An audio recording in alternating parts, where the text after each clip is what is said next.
All right, we are live. Silver Doctor is live on air. Excited to be back behind the mic and the camera. And so my name is Mike, the co-host, along with my other half over here, Mr. Half Dollar. How's everything going, Mr. Half Dollar?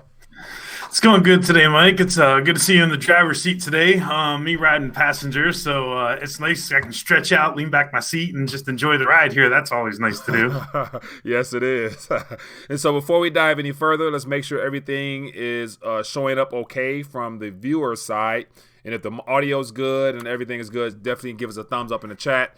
And then we will move forward with this live stream because we want to talk about precious metals, as well as open up the mics eventually to get your thoughts on where we're at and where we're heading. So definitely love to get some feedback from you, the viewer. So with that being the case, Mr. Half Dollar, how do you want to tip it off today? I want to tip it off today because I'm starting to see the phrase gold confiscation in a couple places. And Yeah. we've never really had a talk about this just yet. So I kind of want to start it off and just have a good conversation about gold confiscation here, because I do not think that it's possible. I don't think that it can happen. I don't think that it will happen.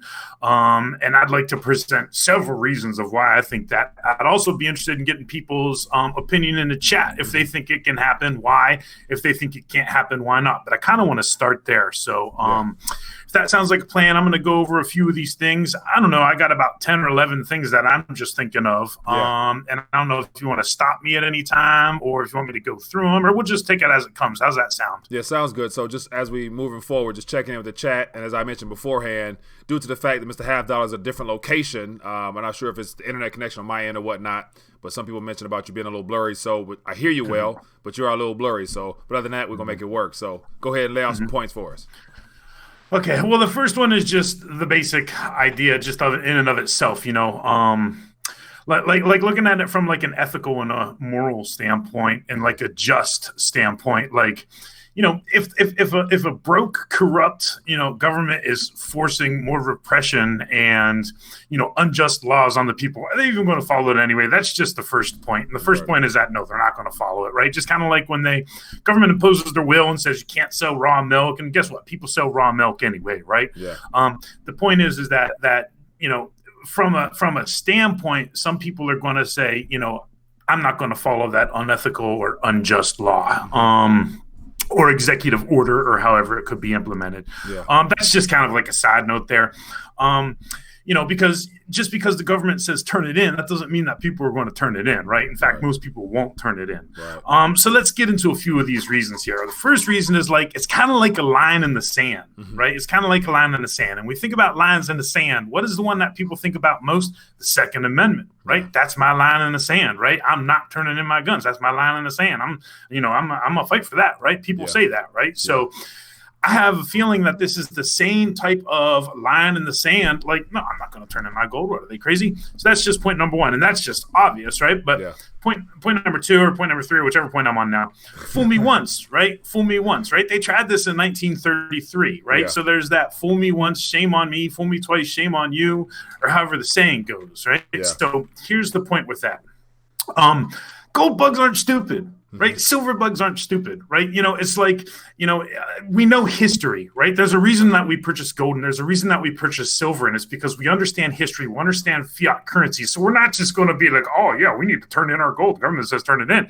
Because what happened in 1933, right? For that double gold equal, you got $20.67. Yeah. Right? Yeah. Now, if you kept the $20 bill from 1933 under your mattress, right, and you pulled it out today, what would it buy? It wouldn't buy anything, right? Wouldn't buy anything at all. But if you kept that gold coin on your mattress and you pulled it out today, you get like $1,700 for it once you factor in the premium, I'm sure, right? Yeah. So, people are smarter than that, right? They're not going to do that. Third, just think about human nature, or fourth, I can't even remember which point I'm on, but just think about human nature. People are going to be doing things regardless of what the government says, right?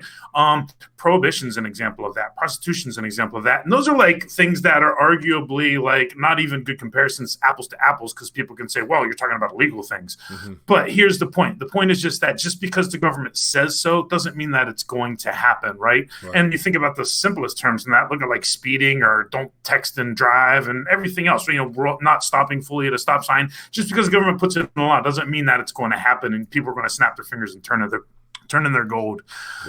So another point here is going to be how do you dedicate the government's resources to that, right? I mean, how much is that going to cost, with a government that's already broke? How much is resources can actually be dedicated to that when arguably if we're facing a real human malware problem that's actually going to be as bad as people says it's going to be, that's going to be the last thing that the government's going to be able to focus on. Right. And why is that? Because how would they find it, right? How would they even find it? You can't find it, right? So, I mean, you're going to dedicate all of these resources, right, to go around door to door to find nothing, basically nothing. And technically, if Americans turn in their gold in 1933 anyway, and if the Fed says don't buy gold, and if the government is completely silent on it, then the people don't even have any gold anyway, right? I mean, what do we hear? Like 1% of the population has any gold. So, they're not going to find it, first of all. So it's like finding a needle in a haystack that is in, a hay field, right? So it's like you got to look through the hay field just to find the first haystack first. So you got to look through all those haystacks, right? I mean, that's how hard it would be to find it.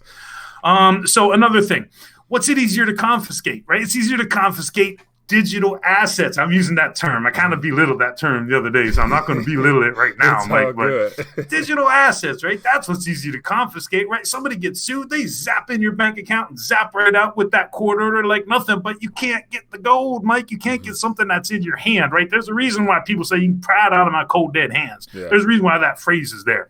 That's point number one. Then point number two, since you can't get the gold, well, if you really want the gold, then what are you going to get? Well, you're going to get the mines, right? You're going to get the mines. Why is that? You're going to get the mines because that's where the gold is, right? Yeah. So if the government's really serious on getting the gold, they'll go to where the gold is, where it's being pulled out of the ground, right? Because they know that it's there. It's just a matter of getting it out. Right. So another point here would be people are just going to melt it down, right? Because, if you say you can't own gold, well, I mean, what, are you going to ban earrings? Are you going to ban necklaces? You're going to ban wedding rings? I don't think so, right? So people would just melt it down, right? And then turn it into jewelry, or turn it into silver-plated gold silverware or something like that. You see what I'm saying? So it would be turned into something else, right? So, the gold has many things. And one of the things that it has is the ability to turn and shape its form from being a ring to being a crown for your tooth to being a silver eagle or a gold eagle, right? Yeah. Another point here, it would spark an immediate rush into gold. An immediate rush into gold, right? Because what is the government saying? The government is basically admitting, this thing is really, really, really valuable here. So people are like, oh my goodness, the government is saying don't own this. And why are they saying that all of a sudden if they've been hating on it for all of these decades? So it would cause the opposite effect. If they say turn in all your gold, you can't own gold, well, then people are actually going to go for it even more at that point, right? So it would have a backfiring effect. Signaling, right? Talk about the signaling to the market. Think about what happened in 1933. Not only if you would have turned in your gold in 1933, the dollar got devalued 40% a year later with the Gold Reserve Act of 1934. So what does that mean? That means that by announcing some sort of confiscation, you'd be signaling that some sort of massive crisis / devaluation / accord is underway. Yeah. Now, as you're talking, we got a call. Let's go ahead and take this call. Hello, caller. What's your name? Where are you calling from? Hi, I'm calling from British Columbia, Canada. British Columbia, Canada. How you doing, my friend? Give me some good news today. I am doing very well. Hey, you and Half Dollar, we just enjoy your show so much. You guys are doing an awesome job. Much appreciated. Thank you, kind sir. Thank you. What's up? What else is on your mind? Okay, well, I wanted to put out some information out there to the people that follow you guys, and also for something for the two of you individuals that I think will really help you out. To make a long story short, I'm in my 60s now. I took kinesiology in university and a lot of pre-med courses and so forth. Never became a doctor, but I'm quite familiar with anatomy and the way the body works. And I got diagnosed with cancer about 10 years ago. And the choices they gave me were radiation, chemotherapy, an operation, things like that. I didn't like the sound of any of those.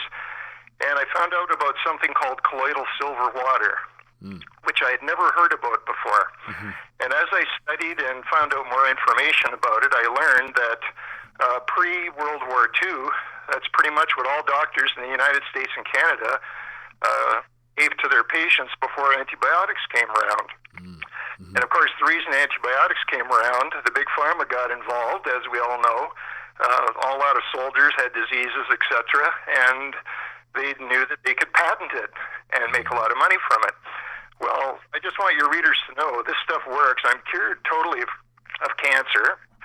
And this stuff works awesome. And I think people that are worried about this coronavirus, this thing's already been proven to kill SARS. It's been proven to kill MERS. And it's even worked on Ebola in Africa. And yet you hear very little about it on the media. And Big Pharma hates this stuff because, of course, you can't patent silver because it's a natural element. Yeah. So I just wanted your followers to know that if in fact this thing does spread like we all think it's going to, one of the best things you can get is ionic silver, and have this stuff with a nebulizer to spray it into your lungs, or even just get one of those cool mist sprayers from Walmart for $40. Yeah. Put it in that. Put your face in front of it and breathe it in. And this stuff is amazing. China just purchased 100 machines from an American company. You can check it on the internet, and they're using these sprayers in their hospitals right now as we speak to spray down the operating rooms and the hospital floors. And all this machine does is spray ionic colloidal silver and kills the disease, kills coronavirus. So just thought it would be interesting for you guys to know that. Do a little research yourself so you know what I'm saying is true, but just thought I would pass it on to you guys. Well, I appreciate that valuable information because you are a living testimony of what it's done for you. So thank you for sharing that with us. You betcha. Well, the stuff works. Oh, and I should add one more thing. If you go and Google or look on any of the platforms about ionic colloidal silver, the Big Pharma has made sure they put pictures up of something called argyria. Argyria is when your skin actually turns blue, and it virtually does happen when you use colloidal silver water. But you have to consume about 1.5 quarts of it a day for years in order to turn blue like that. You're taking in so much silver that your body can't eliminate it, and you actually get blue skin. But that has to happen only if you take 1.5 quarts a day for years.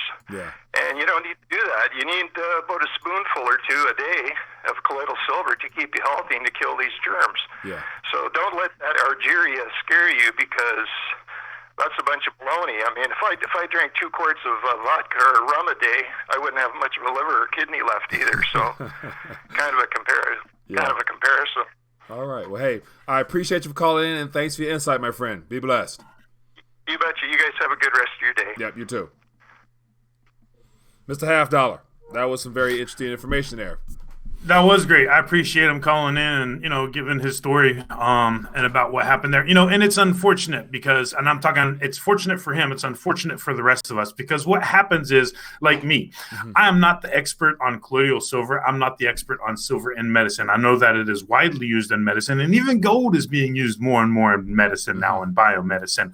But here's the thing, right? The problem is that people kind of like put it off into the back burner a little bit until the problem happens, right? And then all of a sudden they learn about it. So I need to be preemptive on this. I need to be preventative on this. So that actually motivates me this weekend. I want to do a little bit of research here and just kind of find out what it's all about, because I do know for a fact that yes, it works, right? How does it work and why does it work? And, I'm not too sure on all of those things, but definitely there's a reason why it's used in medicine. Absolutely. Yeah. And I'm of the mindset that every chemical element that's found on the periodic table is of use because our bodies itself originates, and we can always backtrack into just our chemical makeup are all periodic elements anyway. So I would imagine the best way to stay healthy is to utilize those elements in their rawest form in order to keep our bodies safe. And the reason we're experiencing so much sickness and all these diseases is because of abuse of our bodies through all this process and chemical stuff that we've been forced to consume as fake foods and sugars and all that stuff that is not natural. So we've done a lot of damage to our own bodies just off of going that unnatural route. So yeah.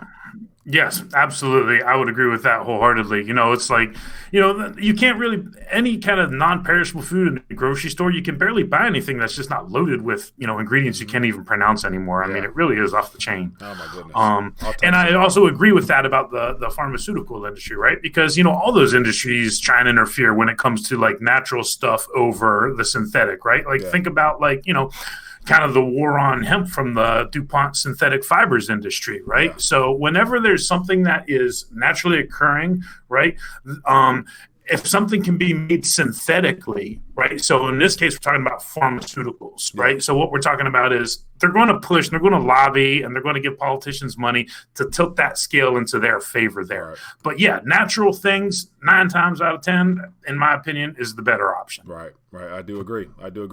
Now, I don't know how to use it, though. I don't know how to use it. So, so I was thinking, like, this is a great time to learn about a lot of new things that we probably took for granted or just had no real interest to learn about because everything was fine and well. But now as things, are a little bit disrupted, it's going to force us to think outside the box on a lot of things. And our health will be our driving motivator moving forward because everyone wants to make sure they're healthy. And then all the other things will come second, third, fourth, in my opinion. So, but listen, I want to comment on the confiscation side of things. And okay, I got one more point. Can I make one more point? Okay. Go ahead. What war has the government ever won when it comes to the war on something, right? The war on terror. Did we win that war? No. The war on poverty. Did we win that war? No. The war on homelessness. Did we win that war? No. Right? So is the government going to win the war on drugs? Did we win that war? No. So is the government going to win the war on gold? Absolutely not. Right? The government can't fight wars on things. Think about it. It's not never really. They're telling us it's a war against, but in actuality, I think all those things that are labeled a war has been a mechanism for them to profit and to further expand their reach into society. So it's more so a war against the people. So that's all it's been about. But go ahead. Yeah, no, so that was the last point that I wanted to say there is just that the government doesn't win wars in and of itself, but all of a sudden people think that they're going to be able to go door to door and confiscate people's gold, So, yeah. So I just laid out at least 10 or 11 reasons just that I thought about. So I know that there's a lot of other reasons that I'm not even thinking about, right? So what do you think about this, Mike? So my first thought is that in this current, in 2020, gold and silver, as it is from its elemental form from the earth, is no longer considered money, and so no government talks about gold and silver as a money. Just recently, last year, it became a tier 1 asset that financial institutions can use on their balance sheets as a reserve. But historically, it's always been money. But majority of the population now, outside of those that are actually attuned to what's going on, will actually look at it as a source of money or historical money or a preservation tool for your current wealth. And so there will be no need to confiscate it because majority of people don't even know what it is because they've done a great job of diluting the very words associated with gold by calling it a commodity. And so now it's more of a commodity to most people to where that's why you see people like, what's the guy name who offered a candy bar or a 10-ounce Mark bar? Tice. Right. So that's how you can do that now because most people outside of the people that are aware don't look at it as money. So it's one of those things where there's no need to confiscate it because most people don't have it anyway. So all you have to do for the small few that do have it, when it's time, when they go to sell it or redeem it or exchange it in, they're going to tax the heck out of it. So that's all they're going to do. You can tax it. You can't confiscate it because once again, they don't want to bring attention to it. So they won't ever call it money. Great points. Those are all great points there. I agree with that too. They don't want to bring attention to it. And they've used all these years to not bring attention to it. So they're not just all of a sudden going to bring attention to it. Yeah. So if you want to... Okay, go ahead. I was going to say, go ahead. No, so I just wanted to say if you wanted to check in with the chat here. Yes, I do. So just I'm seeing a couple comments about Jamie Dimon. And so I figure I touched on that apart from just reading some headlines. And so somebody mentioned that is this Jamie Dimon just recently had emergency surgery or something like that from what we were told. And so I've heard people mention about, is this his way of getting out of Dodge? Like, he had surgery, it was successful, but yet, say next week he has some complications and he has to step down as JP Morgan president, CEO. And so, do you think that this, all of a sudden, this emergency surgery has anything to do with the events going on right now, which would be an ideal exit plan for him to step down and to get out of Dodge as things unravel, especially because all this is geared towards saving the banking system. And JP Morgan is the oldest and strongest bank because the original creator of this system happens to be the very person named that's the name of the bank. So what are your thoughts on this Jamie Dimon situation? Yeah, I don't have my tinfoil today, but absolutely, that's exactly right.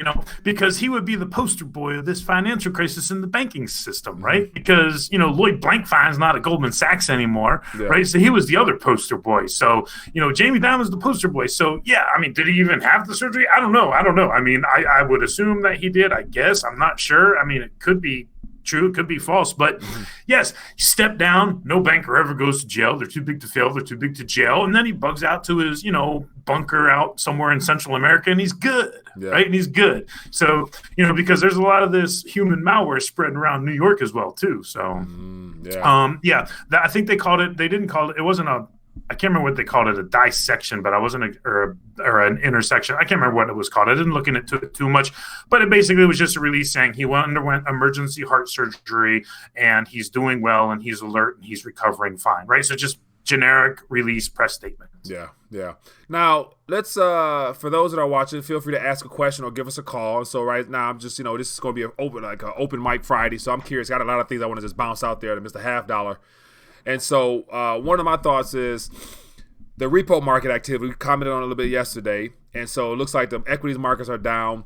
And so if this continues on and leading into next week and then a week after that, do you see a halting of the equities markets where they just, try to put a pause on all this to keep things from actually declining further or what? What are your thoughts?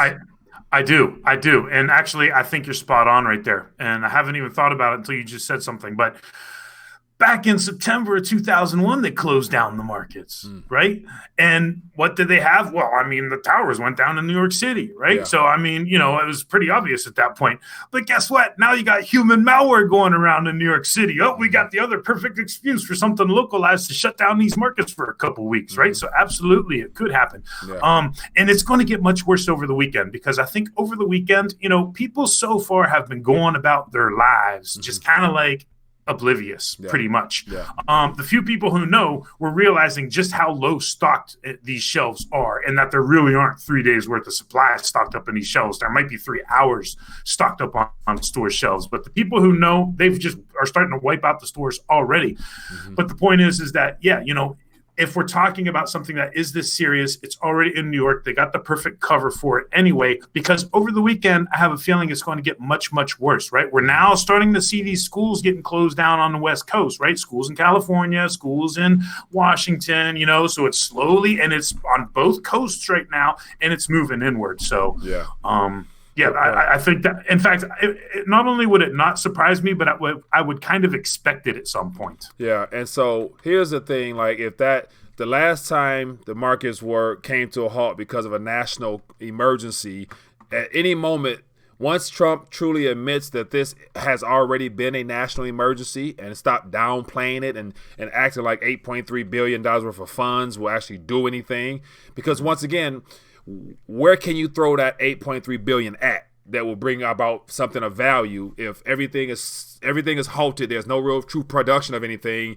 They're supposedly sending out new types of kits and stuff like that. But once again, if majority of the people are no longer working and manufacturing anything in areas we import from, then exactly where will those funds go? So I imagine that 8.3 going to come up missing, but yet it's going to be a lot of people who with some extra funds in their bank accounts and pockets that offer no value to humanity whatsoever. Yes, so that's absolutely. Basically, that 8.3 billion is about to pay somebody off or buy somebody off, put it like that. It won't be put to good use, in my opinion. Yeah, absolutely. And it'll be like, funneled under the guise of 3 different, corporations and to research something or other and rapid development of who knows what. Yeah. And then, just like you say, I would assume that most of it would get squandered away too. Yeah. Just because that's what's happening now, right? I mean, Washington, D.C. is a vacuum for all of the wealth and all of the freedom in the country at this point, in my opinion. Yeah. And go ahead. No, go ahead. No, I lost that thought, so keep it rolling there. I'm sorry, I interrupted you. So no, got a thought shared from Glenn here, and it says, in our Sue Happy society, can anyone imagine guys in hazmat suits spraying our streets with bleach like in China and Iraq? All those allergic and disinfectants will be suing cities ASAP. So hazmat and people spraying stuff in the streets. Can you see that happening? Yeah, totally. And that's actually the thought that I just lost that I was going to bring up. Like, I went really, really hard against a couple, like earlier in the week when I saw that one picture where it was showing like 8 different people with all these masks and stuff. Remember we talked about that earlier in the week, and I was like, they're wasting masks. They're wasting all of these resources here, protecting the public image more over the actual prevention of the spread of this human malware. But, it got me thinking as far as, well, the point is that I lost my thought again. I got to write this down. I'm in a different location, so I don't have my notes here. Yeah. Anyway. So watch this. Your mind is racing. You got so much stuff going on. They keep coming and you losing them. Oh, man. And so let me see. Go ahead. No, so I'm reading more thoughts out here, and it talks about, shipping containers are no longer coming in to a lot of ports these days. So, and then a lot of people, whatever's coming in, a lot of people may be afraid to open them things up. So they may just sit there, contaminated or not, who knows. But go ahead. Here's that thought that I had. The PPE, right? So the personal protective equipment. What are the pictures that we're seeing now? The pictures that we're seeing now, it's not 8 people holding up clean bed sheets, wasting sheets and masks and all this and all that. But if you look at these pictures now, I mean, it's like they got like on this like a plastic dishwasher's apron, right? The paramedics do, and then a mask, and that's it, right? And like no gloves. So it's like, I mean, because when you look at what the response was in China, I mean, they were full decked out with those orange suits with the tapes going up the seals and everything, and these full shields and stuff. And we even saw the difference in the malls there, the way they were spraying down stuff in the malls in like rubber boots and rain suits and stuff like that. So looking at our healthcare system response to this, oh my goodness, like if this thing spreads just like they think that it spreads, we're going to have healthcare workers dropping like flies pretty soon here. That was the thought that I had, Mike. Yeah, and then it's just a matter of time before those that are in the healthcare industry, i.e. medical doctors and emergency response teams and things of that nature, say, hey, you know what? I ain't going into work today. Now, what'll happen if, a lot of the people who are put in position to protect and serve, i.e. law enforcement as well as emergency responding units, if they decide to, hey, maybe, things are getting a little out of hand and I don't really trust the leadership side of people who are giving us information. Somebody's lying to us. I'm not about to be a part of this experiment. I'm about to stay home and just buckle down and yada, yada, yada. So I can see that happening as well before summertime. So that'll put us in a very unique position if there's no one responding to these issues. So, and I think we'll know a lot more this weekend because some more people are going to start going out looking for supplies, and then people are going to realize that the supplies are already in low supply, and then more cases are going to come out throughout the weekend. So, things are progressively getting worse. They're not getting better at all. But that's how they're trying to spin it, right? They're trying to spin it like the virus is slowing down in China, and we think we can contain this thing, and they're still on that, making it out as it's no big deal. So, and then it's interesting because you had tipped me off about Bullard. I guess he was talking today about the Fed stands ready to do anything it takes, right? Yeah. And then so it's like they're like basically admitting, right, that we can have a full-on panic here, but we got it. Don't worry about it. That's on the one hand. Then on the other hand, what comes out this morning, the jobs report, and supposedly over 250,000 jobs, 273,000 jobs were created. I mean, last month it smashed all expectations. This blew all expectations out of the water. So the booming economy narrative continues. Yeah. So we have this weird thing going on where it's like the absolute greatest. At the same time, the Fed is being held on this razor-thin wire saying that, they're ready in case there's something that happens. We don't think that something's going to happen. Everything is strong. Job market is booming. The fundamentals are sound, but we're ready just in case. Yes. It's like, my goodness. And people wonder why there's anxiety in these markets. Come on. Yeah, someone's not telling the truth. And so I actually pulled up the little article, whatever, and it says Feds, bullets, everything is on the table and willing to do more. And so do more of what? What's on the table and what more can you do? And so basically the talk is, will they be cutting before the next meeting later this month? And so the question is, even if you cut interest rates, I mean, that's always been designed to spur on lending and to get people out there borrowing. And so I don't anticipate people going out there really looking to borrow directly for consumption's sake the way that we have in the past. And apart from some type of fiscal, announcement or something like that, what will really create the incentive for people to go borrow, to go into debt, to keep this economy going based upon consumption. So other than just them injecting some type of direct stimulus and calling it outright, the human health scare saving act or some crap like that, not using those words, but they're going to make it seem very patriotic in nature.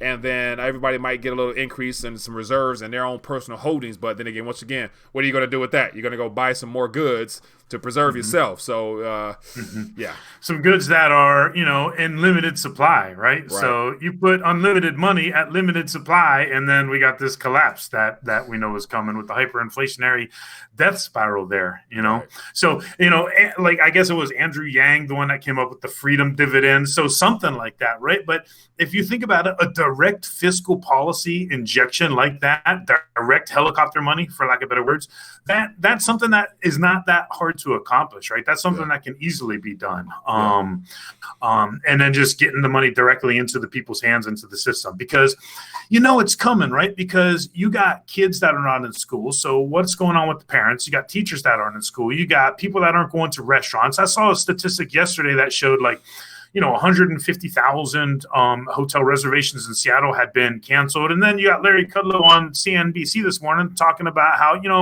there's really no big risk, but I would probably avoid Seattle right now. So it's just like people are going to start losing these jobs, right? Because, if there's no food to serve in the restaurant because no one's going to the restaurant, then there's no reason to have the server there. Do you see what I'm saying? So they're going to stimulate this. But the problem is that you can't spend it on this discretionary, disposable restaurant / sporting venues / movie theaters, because people aren't going to be doing those things. That means the only place that fiscal stimulus, direct injections into the economy can go are into goods, right? Goods. And, some services, arguably, but other than that, it's just going to be, unlimited money chasing limited goods around the planet. Yeah, very true. And so this month of March is a time frame where we're entering into spring, and there's a lot of sporting events. And so we have March Madness from the basketball, men's and women's, and then all the major conferences, as you've been highlighting over the last couple of weeks, have been canceled. Google just canceled something. Facebook canceled something. And I think even in Seattle, I think it was Facebook decided to close their office, tell everybody to work from home. And so I can imagine more of those type of events trickling into the Midwest and probably from the East Coast. And so we can actually have a collision of all that closures happening in the middle of our country. And before we get to that point, the president will be very optimistic. We're doing a good job. We're having test kits. The numbers are still low. There is no threat to your health. All that type of crap in the midst of witnessing everything implode. And so something has to give. You can't continue to go on national TV and lie to the public, and because people actually are on the streets feeling it and knowing it, especially as more people are allowed to work from home for those in the service sector. It's just going to be hard to continue to keep this at a calm type of, narrative. So it is. And people keep, apologizing for the politicians in Washington, saying, well, they're trying not to create any fear. But at least keep it real, at least talk real. You know what I mean? Because this is real, right? And if it makes some people fearful, then it makes some people fearful. I think back to last Sunday, right? Mike Pence went on, I can't remember which show it was on Fox, but they asked him, and he was like, there are 15,000 test kits that have been sent out right now. And he kept repeating 15,000. Well, just yesterday he was interviewed and he said the number was actually 1,500 test kits, right? And then he was like, but don't worry, because it's 500 tests that can be done with each kit. So we can test 1.5 million people right now. And I'm thinking, well, actually, 1,500 times 500 is 750,000, not 1.5 million. But the point is that they keep sugarcoating it. They keep downplaying it. And that is going to be more detrimental in the long run. And that's going to create even less confidence in the government in the future because of this. Yeah. So, it's on the one hand, they're fighting for their survival, but on the other hand, while they're fighting for it, they're losing even more confidence from the population itself. So this is quite the pickle. Yes, they should have been forthcoming from the very beginning on this, right? Yeah. I would agree. So that's one of the things where I understand the importance of keeping calm, but then there's one thing about being realistic and, not outright lying to people, because telling people everything is fine, don't go out and protect yourself, don't go get masks, don't ... It's not very good safety precautionary measures that you should be telling your people right now. Being such a great leader for all those that call themselves a leader. So we're going to find out who's a true leader in this crisis. So We will see. And so we got a thought here. It says, America, best healthcare in the world. LOL. We just can't produce any test kits like any other countries. Yeah. So we're going to get back to made in America eventually, but yet, Yeah. And, the economic ramifications are really going to start to be felt. So I think next week we're going to have a lot to talk about, and there's going to be a lot of points here, because speaking about American healthcare, Glenn just made me think of something about what we were talking about yesterday. That case in Nevada, that was detected at the VA health center. But look at how they're spinning it. They're not really calling it Las Vegas, right? Mm-hmm. So, this is going to cause people to rethink all of their plans again, right? Yeah. You still got that drama going on with the cruise ships, right? Now you got people that don't want to go to Seattle. Next week, you got people that are not going to want to go to Las Vegas, right? All of the pop cultural things that Americans spend their money on are imploding right now, right? Yeah. And they're still trying to sugarcoat it and avoid it. Nevada, you think, well, that's out west. That's a big state, somewhere in, Nevada. No, we're talking about Las Vegas now, right? Yeah. That's what they're talking about. Yeah. Now, just imagine within the next, just throw out some time frames. You said next 2 weeks, 3 weeks, maybe 4 weeks, MGM, Caesars, and all that might have to just halt operations, or because once that does happen, game is off. Like, there goes the entire city. It's nevertheless probably the state. So no tax revenue, no revenue whatsoever for those companies. Stocks on plunge even further. So yeah, the Federal Reserve this weekend, I'd imagine all the central banks will be on a conference call right now. Like, guys, this week was bad. Next week gonna be even worse. What are we gonna do? And then by Monday, we're gonna get some more announcements, some more cuts, some more interjections, or something like that. Yeah, that's why I think that what's coming is next week there's going to be a meeting, like maybe Jerome Powell going to the White House, right? Because the week after that is the 2-day FOMC. So the Fed just emergency acted this week. Next week, we're going to see, hey, the Fed and the government, we got this. We're working together here. We're going to get through this. Everything's okay. And then the following week is the Fed's FOMC meeting. So, they're still going to be pushing that message that we got this and everything is good. And I think that's going to be the signal next week, where the politicians are now starting to step in. Yeah, that $8.3 billion, I guess that's good. But really, in the grand scheme of things, it's not even a drop in the bucket. Right. Good point. All right, well, Mr. Haddow, let's get ready to wind it back. And so we covered a lot of good things, got some great feedback from the audience. For those that have enjoyed the live stream, don't be afraid to donate a thumbs up. Just click that little button beneath this video here, show your support. And if you found anything informative, feel free to share this with your family and friends, because once again, we're one of the only sources out there that's willing to, just be truthful and upfront and honest with you guys and not sugarcoat the truth. So with that being the case, any last thoughts, Mr. Half Dollar? I have no last thoughts for today, other than we'll be back same time, same place, and we'll keep up with all of it so we can all try and figure this out together. Sounds good. Well, once again, be blessed, be safe, have a great weekend, make it a great weekend, and definitely appreciate the opportunities you have in front of you now and enjoying wherever you're at right now, spending time with family and friends, and having family discussions on how to better prepare as a unit as opposed to just focusing on all the noise out here. So other than that, be blessed, be safe. See you guys later. Peace.